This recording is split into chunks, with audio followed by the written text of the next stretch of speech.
Paano mo sinusuri ang sarili mong kakayahan na maiwasan ng identity fraud matapos mo itong maranasan? Matapos ko itong naranasan,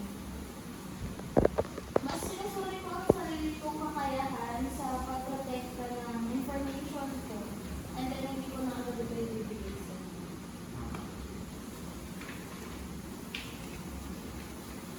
Maaari mo bang ilarawan ang isang pagkakataon kung kailan naramdaman mo may kumpiyansa kang mapipigilan na mangyari muli ang identity fraud? Ano ang nagbibigay sa iyo ng kumpiyansang iyon? Naramdaman ko may kumpiyansa ako na iwasan ito muli na magsimula akong gumamit ng mas matibay na password, and then yung sa security settings ko, inayos ko na rin siya. Pero pinapalitan mo na yung password. Number 3 po.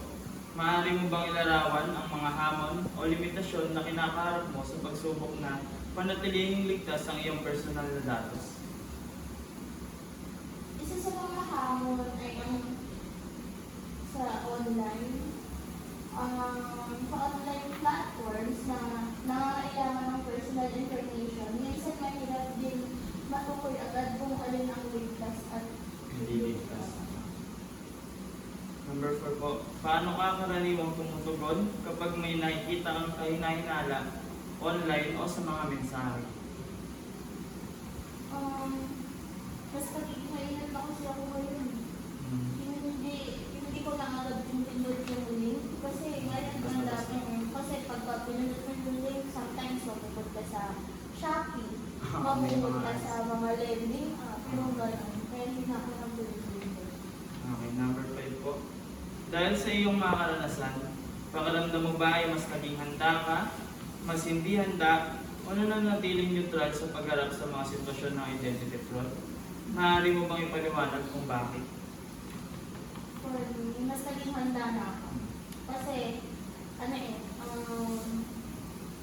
mas magiging maingat na ako this time.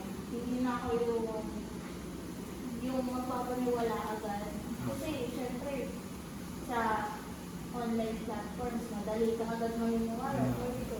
Lalo na ngayon, maraming 50% off, mga ganun. Mga discounts. Ngayon lang maniniwala kasi syempre, kailangan i-double check mo muna. Kaya ako nandiyan si Google kung totoo ba yun, kung legit ba yun, dapat i-double check